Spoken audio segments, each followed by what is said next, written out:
Wdvd. We're hanging out with the Fray in studio, courtesy of Epic Records. Thanks for coming in. I'm going to clap. I'm a one-man clapping. Thanks. Thanks a lot.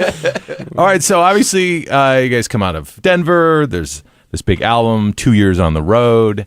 And then for 2008, to us, you kind of disappear. What's the most fun thing you guys do? You guys do something fun in that time off, and any adventures to speak of? Kind of like you're back at school. Tell us about your summer vacation kind of thing. Anybody take on a hobby? Isaac got a dog. Got a little puppy. Holler. Actually, I did something fun over. Not to. I mean, you don't have to brag. I'm not asking you to brag. I won't sell my story. That's fine. No, bring it. What'd you do? Over Christmas break, my wife's cousin is the marketing director for the Nutcracker Ballet in Seattle. So we went up there and we were the old couple in the opening scene. Yeah, because my wife's been watching the Pacific Northwest Ballet for 21 years or something, from the stage and from the side stage and from the audience. So this year we got to get all dressed up and look like we were 100 years old, and it was crazy because I kind of wanted to be a ballet guy when I was a little kid. Did you have any? You didn't have any lines or anything, right? No, nobody really talks in the Nutcracker. It's more of a Tchaikovsky thing. But right. yeah, I moved. I got my groove on. Did they make note of you in the performance? in the bulletin it said Old man number one. Yeah, it was like Anna Slade, blah blah blah blah blah blah blah, and her husband Isaac's the lead singer in the Fray. Joe, you have two young girls. You're obviously on the road for a long time. You go back home. Was it nice to spend time with the kids? And oh, definitely. Yeah. I mean, one day, my oldest started kindergarten this year, so it's kind of crazy to have her going to school. But my favorite part about it is like you get up, you pack their lunches. Mm-hmm. She has a little lunchbox, like a little pink ladybug, right? And making sandwiches, and then walking to school is. It's definitely one of the best moments of the day. So yeah. Did you have to do parent-teacher conferences yet or anything? Not yet, but my little one, apparently she doesn't listen very well. Just like Papa. Teacher's like, yeah, your daughter is just not listening like the other kids. I'm like, well, I don't know how to work on that. Well, she's 3. Yeah, she's 3. She doesn't listen at home either. So maybe you need to speak louder. No, do you get asked for an autograph when you do a parent-teacher conference like that? No, we actually we're slipping in incognito, so no one really knows right now except the teacher. Yeah. So we're trying to keep it that way. By the way, I'm famous. By the way, give her an A. Yeah. Cut my kid some slack. All right, so the new album, it's called The Fray. It'll be out on February 3rd. What was the hardest thing about recording this album? Was there a moment where you thought, oh man, I don't know if this is going to work out?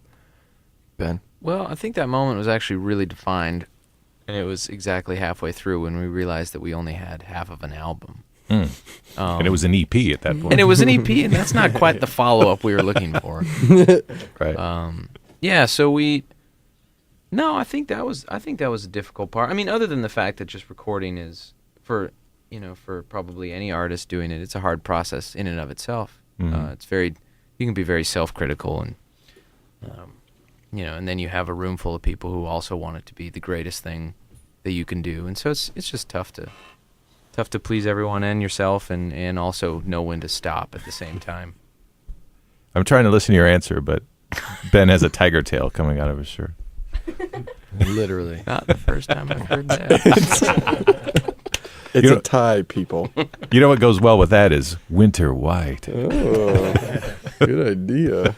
Your job, not mine.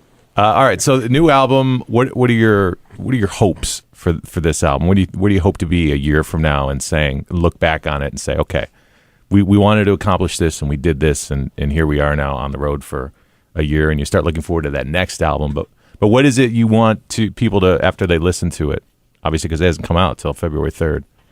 Joe, what do you want people to come away from this album? I think what I would be most looking for would be like if someone came up a year from now and said, "Man, this album, it was an amazing progression for you guys. Like you guys took the next step, musically in the songs." So I think that's kind of what I'm looking for, the artistic kind of progression, and not so much, well, if we sell 1.5 million, then we're happy, So yeah, I think just the recognition of a progression, or at least hoping that people see that, you know.